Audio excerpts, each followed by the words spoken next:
Hello and welcome to the video version of the award-winning Happier at Work podcast. I'm your host, Aoife O'Brien, and I have a fantastic episode for you today. This is particularly going out to women who are looking to succeed in their leadership roles, looking to rise through the ranks on the corporate ladder, and it's also for our allies as well.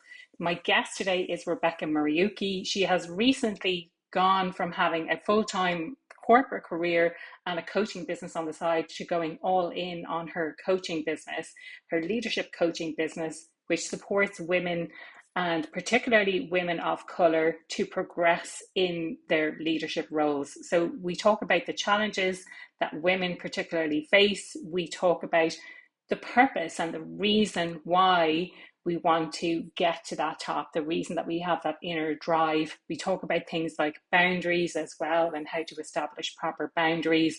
I know you're going to enjoy today's episode. Do feel free to subscribe to the channel and don't forget to leave a comment below to let me know what you thought.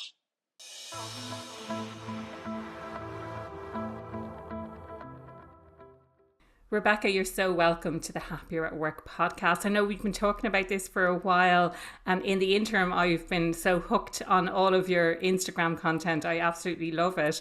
Do you want to let people know a little bit about your background, who you are, what you do, and what we're going to talk about today? Thank you so much, Aoife, for having me on your podcast. I know we've been having this in the works for a while, and I'm honored to be finally here with your listeners. As Aoife has mentioned, my name is Rebecca Muriurki. I am a leadership coach and wealth activator for women of color. I am also an ex-director in the corporate space. I worked in corporate for 12 years, and I recently put up that mantle to go all in on helping other women get to the top, but not just get to the top, find wealth and find freedom in what they do. Brilliant. I love that. And that's interesting that you say that, because I had seen something on Instagram recently and I was like, what's going on here? Because I know when we first started talking, you were still working in corporate and you were doing this as kind of a side thing. So I love that you've gone all in. Tell me about that experience and that decision. Yes, it came so much sooner than I thought. In fact, I have this manifestation journal on my phone on the Notes app.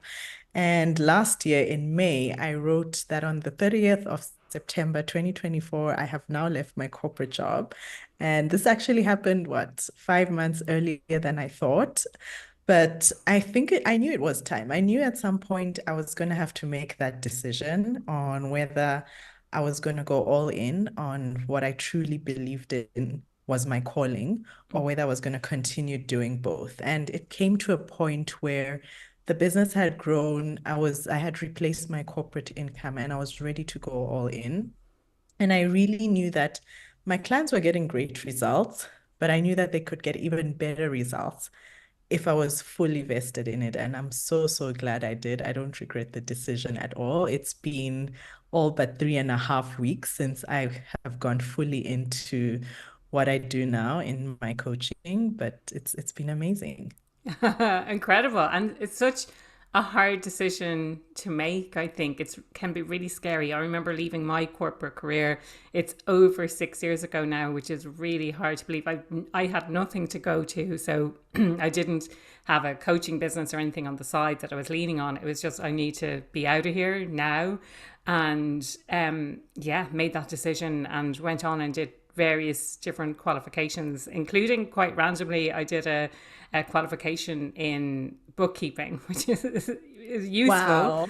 useful, when I'm doing my books Yeah. and things like that. But I was just so lost, I think, at the time. I just didn't know what direction. And I wanted to pick up on a word that you used, Rebecca, which is calling. And how did you identify what your calling was? Like, how, because I think for a lot of people, especially people who are listening today, they might be wondering, what am I doing here? Why am I in this job? Or maybe they think the job is okay, but they haven't experienced something that is really kind of powerful and feels like a true vocation to them. Yes, that is such a good question, Aoife. And I think it's something that for a while I even felt a bit guilty of, because I had climbed the ladder. I had the achievements, the accolades behind me.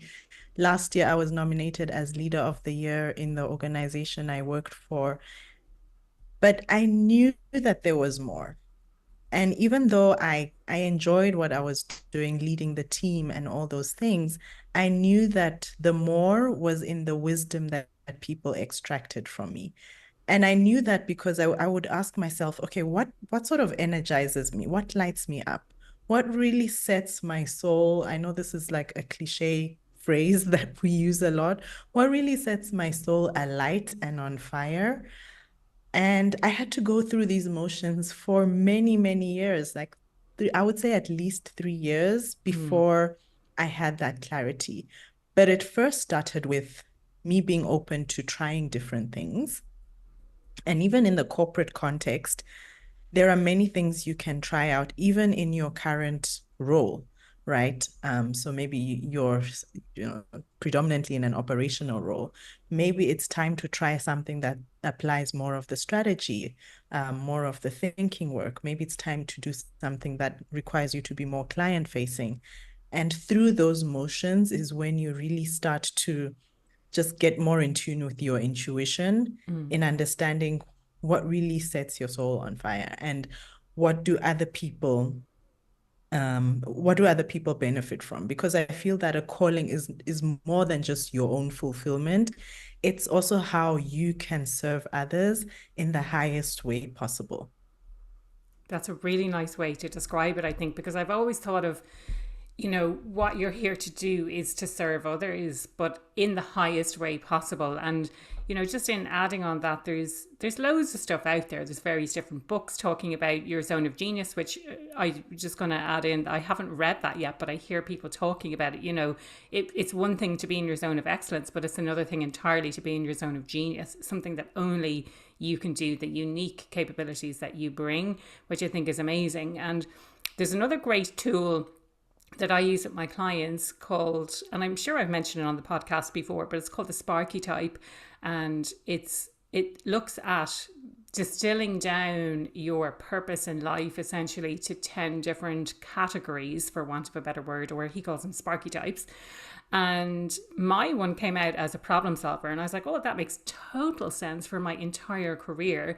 So when I'm approaching these types of questions, let's say, of like, well, what is your calling? And mine is to solve problems. And so when I think about this, I think, what is the biggest problem that I see, or what is one of the biggest problems that I personally have experienced and can help other people with? And for me, it's that most people are unhappy at work, and how can I solve that problem? So that's kind of the approach I take. There are 9 others. I'm not going to name them now. If people are interested, you can check out the different Sparky types. You can even take a little quiz to do it as well. So I think trying to get to that stage, and I love the honesty of that as well, Rebecca, that you're saying it took you 3 years to get there, and those 3 years are trying different things. There, you're moving around, you're trying to figure out, well, how can I serve people best? So talk to me a little bit more about what you're doing in your coaching business. Yes, oh my goodness. First of all, when you said how most people are unhappy, that literally just sent shivers down my spine because it's so true. Yeah. And it's also part of the evolution in how my coaching style has also changed now that I'm on this other side. And realizing that yes, the titles are great, and that's what people come to me for. But it's also important that you're putting yourself first. You are choosing yourself in what it is that you want to do.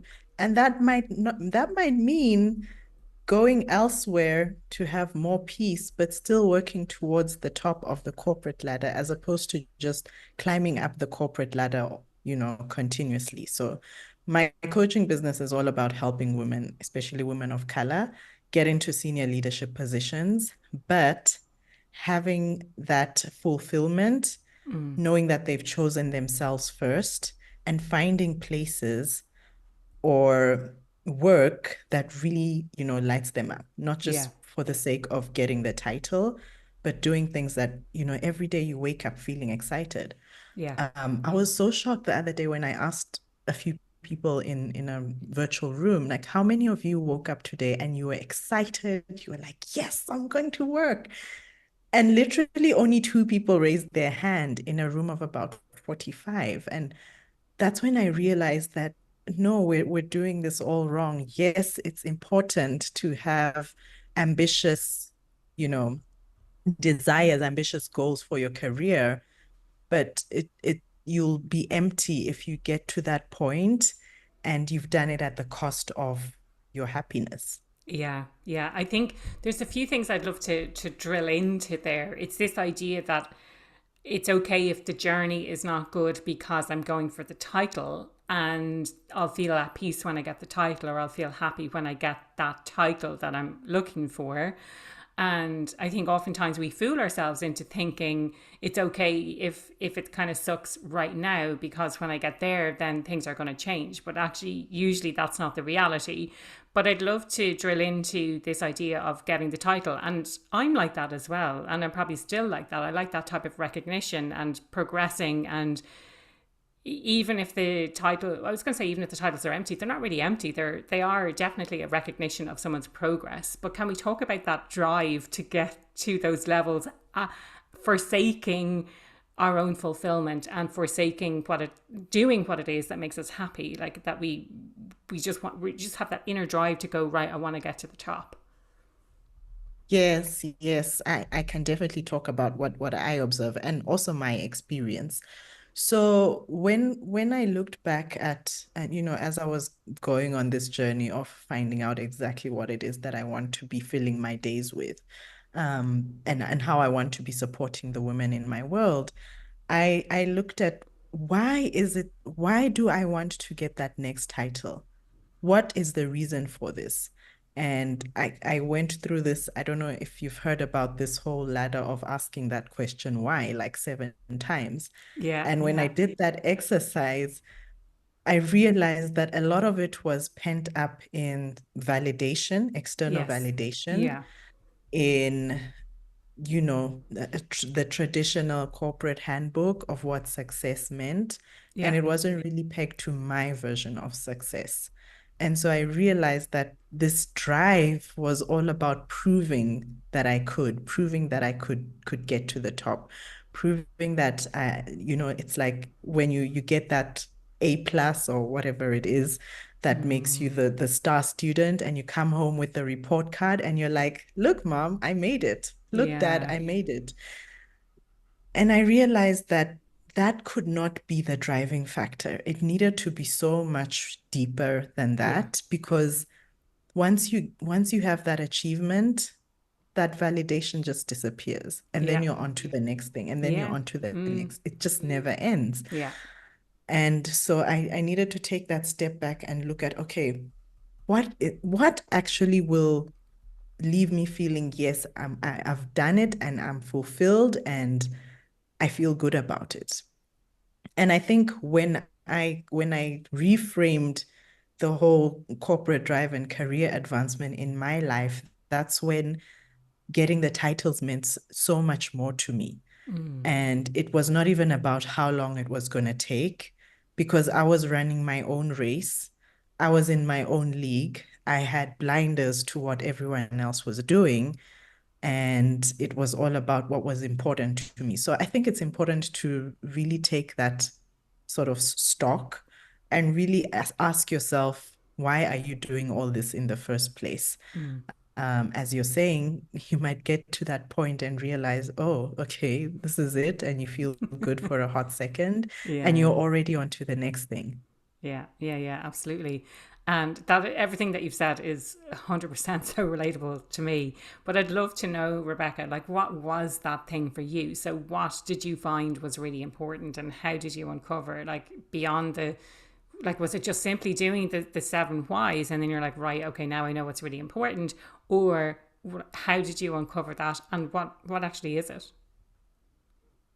Yes. So yes, that was part of, the journey of uncovering it. But I think it's also linked with my superpower, my zone of genius in service. And for me, the thing that excites me to this day, I still have people in my team sending me messages, calling me, having coffee dates with them is help seeing other people grow in my team. And Mm, that became sort of the motto, or that became the reason I was doing all these things, to see other people grow with me. brilliant. Because when I grow, I also want to bring other people with me. Yeah. I didn't want to be in this place where I'm just, going up this ladder and all these people here who are working so hard are not experiencing, of course, on merit, but are not experiencing, the success or the benefits of me moving upwards in leadership. So that sort of became a bigger driving force and it also helped me through the difficult days, because leadership gets harder and harder as you move upwards in the Mm, corporate ladder. yeah. And I would say that really that team leadership, team empowerment is definitely like a core force for me. Yeah, that's amazing, and I think it's really what we want in all of our leaders, isn't it? To empower other people rather than I kind of I won't say the typical leader, but sometimes you do have these leaders, these bosses who are only in it for themselves and they have their blinkers on, which is about the next title, the next promotion, without bringing other people on the journey or without thinking about, well, how can I help other people to grow? And it sounds like in your career, by shifting that focus to other people and how can I help other people grow? How can I develop and empower other people around me? That has actually proven to accelerate your career. Yes, absolutely. Because the more you go up in leadership, the more you realize that the more you have to depend on other people to get things Mm, done. yeah, The more you realize that your job is actually about inspiring people, is about motivating people, is yeah, about getting people to buy into the decisions you're making, or sort of a direction that you want to take in different projects or strategy for your team. And I think when you really start to apply servant leadership, and I'm not saying have people step all over you, but I'm saying come in from a place of actually I'm here to serve. I'm here to bring out the best in these people. And when I started shifting that perspective, I also started spending way more time on mentoring my team, on the job training and coaching. And I had to let go of some of the other things that would fill up my calendar. But first of all, it was so fulfilling. Second of all, it really helped us multiply our results in a much faster, space of time than mm, if I tried to sort of keep control over everything. And I think that's one of the biggest leadership lessons I learned probably in the last three years or so. yeah. And that's something that I would always recommend women do, in as they move up the ladder. Of course, different things work for different people. Everyone, like, you're a problem solver. So for you, it could have been, okay, how do I amplify this superpower? But Mm, also, how do I bring other people around so that we can work together to solve this problem and we yeah. can win together? Yeah, yeah. And for me it might even be because part of the problem solving thing is being able to see problems, you know, maybe before other people or problems that they don't anticipate or whatever that might be, but being able to, I think, identify what those problems are and understand, well, what's the root cause of that problem rather than the surface level. Here's the results that we're seeing, for example. Um, but I love this idea. And the question on my mind in relation to this is like, oh, wow, you have all this. I won't say you have all this extra time, but you have actively chosen to spend more time on the job training and mentoring and empowering your team. And you mentioned that you had to let some other things go in your calendar. What were those things and how did you make that decision? Yes, so it was actually leveraging on my team's time. Mm, So there were meetings that I would ask my team members to go for. And a lot of times it was uncomfortable for them, but they grew into it. And I think they were also able to take more responsibility because they saw how I trusted them, and they made mistakes. I won't say that it wasn't perfect. They made mistakes, but that really helped me pour even more time into them and empowering them. So I would say, yeah, letting go and also just completely saying no to certain things or deferring them to future time. So there Yeah. were many projects that I would be asked to be involved in, and I would have to politely decline, especially when it was leaders who were more senior than me. And there were things that I also had to put in place to create boundaries around the time that I also wanted to spend with my family. Yeah. Talk to me a little bit more about boundaries. That's something that has, it comes up, in lots of different conversations. And I have talked about it on the podcast a few times, probably, I was going to say numerous times, but probably not numerous times, but definitely a few times. But it's something I think that we can often struggle with. And some people seem to think boundaries is, well, first of all, do you know what boundaries are? And I didn't for a long time. I didn't understand what this concept was. I didn't even realize.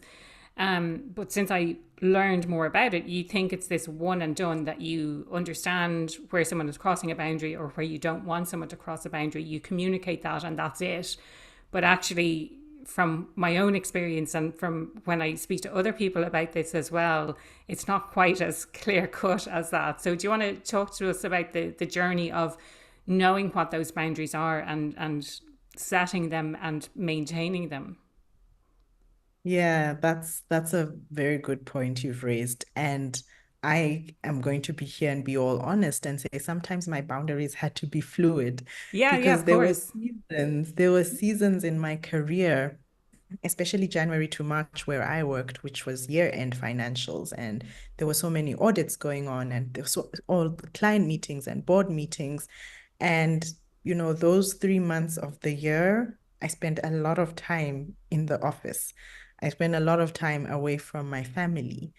But I also created certain boundaries around, okay, when it isn't a busy time at work, this is what I am going to be doing. And I would literally block my calendar. And from 5 o'clock, people could not book time in my Yeah, calendar yeah, during certain times of the year. And so I think it's important for you, like you're saying, you might define your boundaries and some people might cross them and you might have to communicate them a few times. I think it's important to also know when they're not non-negotiables, yes, when yeah. boundaries have been stepped over and over again, and this whoever it is, the perpetrator knows that they're doing it. At what point do you say, okay, this is it.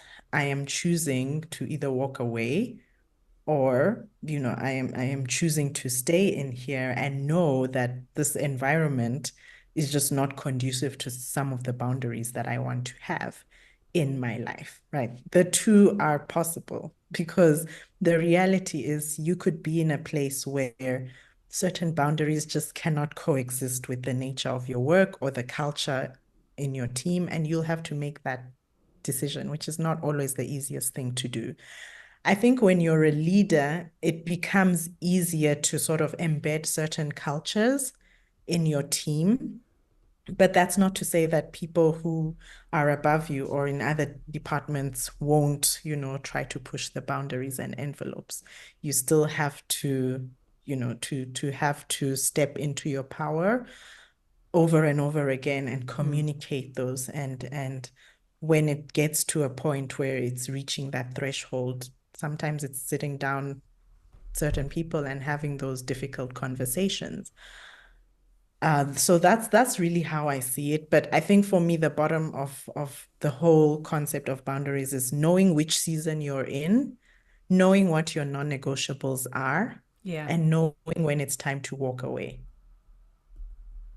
love that.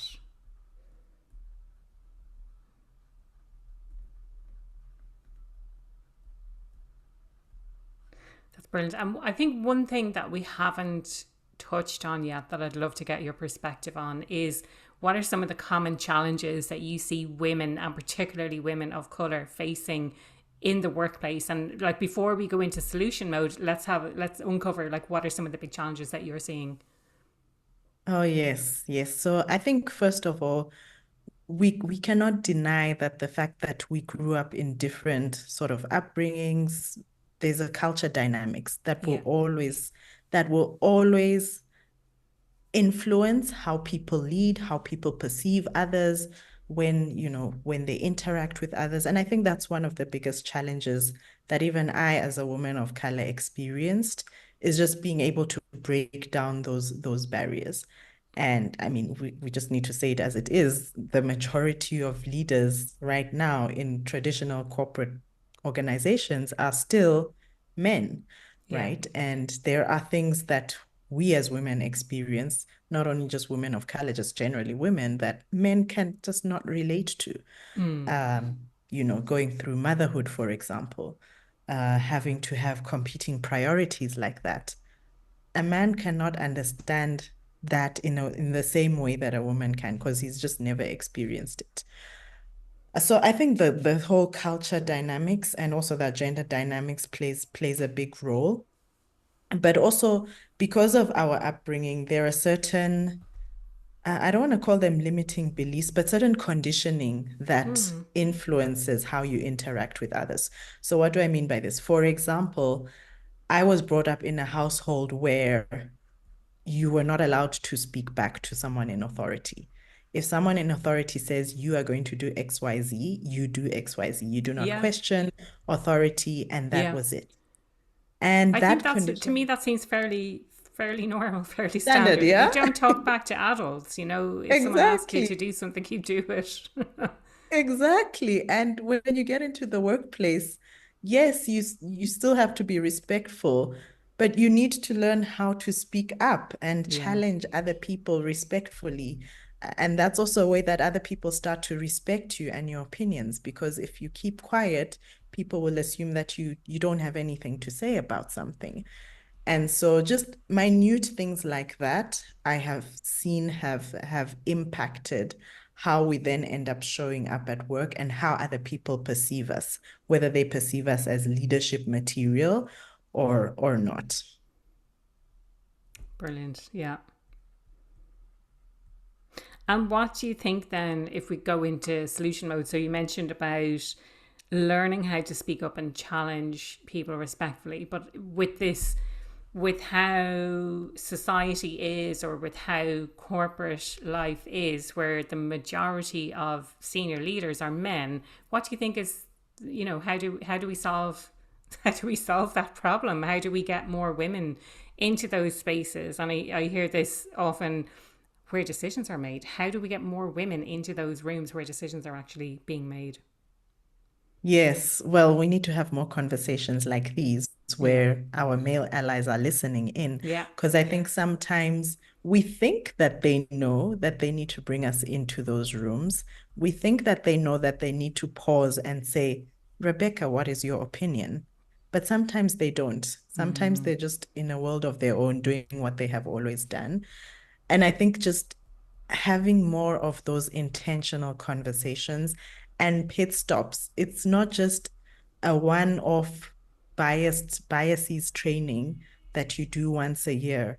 It's having pit stops, maybe on a quarterly basis, where people give you candid feedback, maybe anonymously on your leadership style and whether it is inclusive, whether it allows women to have their voice at the table, and you as a leader being able to take that feedback and being able to use it in how you approach leadership going forward. So I think it's more of like a continuous conversation. And I think we also need to normalize it, because so many times when I don't know about, maybe in where you live in Europe, it's a more just normal conversation. But I feel like here it's still one of those conversations that people have to trod on with, tiptoes, and no one really wants to talk about it because it touches on them, and how they speak to others and how they interact with others. But I think we just need to normalize it because we are all learning. Even as women, as a woman of color, we are also learning how to be inclusive and how to interact with these people in a way that they can understand our points of view. There's no one here who is perfect. So I think just that continuous conversation and ongoing sort of feedback loop where feedback is not just given, but it's given and it's implemented, and people have a chance to give that feedback continuously. Brilliant. And then we just need to have more women in these leadership promotion Mm. pipelines. Yeah. Like, there is no other way we're going to solve this. And I know that some people argue that, people need to get into those pipelines on merit. But if you really want to have a diversified leadership room, you've got to make certain, you've got to make certain initiatives, or you've got to make certain decisions that promote that view, or that strategy, or that direction you want to take. And sometimes the only solution is get more women in those pipelines. Yeah. Literally nominate them based on the potential you see, and start to Mm. groom them from a very early stage, not when they are senior managers ready to get into VP level, when they are still early on, entry level analysts or middle managers. Start grooming them then, so that they have clarity on the path to leadership, but also so that you're getting buy-in from them, that you actually believe in them. Yeah. Many people don't even know that other leaders believe that they're leadership material, because the leaders are not even communicating that. So Yeah. I think those two alone gives us a lot of work, as leaders, as our male allies who are in those positions of leadership, to do something about this. Yeah. I think it's a really good point there about letting people know that you see them as leadership material quite early on in their career, because I think it's, and with the teams that I've worked with throughout my career, you can kind of see early on where someone has really high potential, and maybe they're not in the right environment, but you can definitely see that they're a hard worker, that they're smart, that they deal well with other people. But oftentimes we don't explicitly say, or sometimes maybe we assume that they know that they're performing really well, and so we neglect to actually verbalize it and say to them, you know what, I think you're really great at your job, and I think you'll go far, or you'll be next up for the next level of promotion, whatever that might be. But I think a really, really valuable point as a reminder to people: let other people know when they're performing really, really well. Rebecca, I've so loved this conversation. Is there anything else that you want to talk about before we wrap things up? Likewise, I think this was a very valuable conversation. I just want to close this with the women who are listening in here, and even our allies, to know that you have so much potential. Right now, you're probably operating at a fraction of what is available to you. And I think sometimes you just need to get that reminder to rise up to the challenge, because you're so much more capable of achieving really great things. And I can't wait to see more women in those places of leadership. And when you get there, bring more women with you. Yeah. Start to influence policy that enhances the cause for more women in leadership. As much as you have that privilege, you also have the responsibility. Mm. I think an amazing reminder to people, yeah, like you are capable of so much more than what you think you are. I think sometimes when we remove the mask or the conditioning or the scaled eyes or whatever it might be, and we see the potential for what it is, that's absolutely incredible. Rebecca, the question I ask everyone who comes on the podcast: what does being happier at work mean to you? Oh, wow. Yeah, my view on that has changed a lot in the last few weeks or months. But I think for me, being happy is having the space to be present in my work, but also having that space to be present in my family and the things that are important to me outside of work, without any prejudice around it. I know that's a long explanation, but hopefully it No, it's makes I think sense. it makes sense. It's being present, and if I'm reading between the lines, it's working without feeling guilty and spending time with your family without feeling guilty, because I know I suffer with that as well. I don't have children, but when I work sometimes it's like, oh, I shouldn't be working, I should be spending time doing this other thing. And when I'm not working, I'm like, oh, I should be working. So it's trying to find that balance between, okay, so when I'm here, I'm fully present and I don't feel that I should be doing something else. And when I'm here, I'm fully present and I don't feel like I should be doing anything else. So, Rebecca, if people want to learn more about what you do, if they want to reach out to connect, I will absolutely 100% tell people to follow you on Instagram. But you want to let people know what the best way to connect with you is. Yes, I am on Instagram literally every day. Thank you, Afifa. And so feel free to connect with me over there at Rebecca K. Muriuki. I am also on LinkedIn at Rebecca Muriurki. So either of the two places, but if you really want to have fun and see me in my element, living everyday life, Instagram is probably the best place to do that. Yeah, yeah. No, I 100% recommend your Instagram feed. Absolutely love it. Thank you so much for your time today. I really, really enjoyed this conversation. And there's so many actions and takeaways that people can do straight away. So thank you so much for your time today. Thank you, Aoife.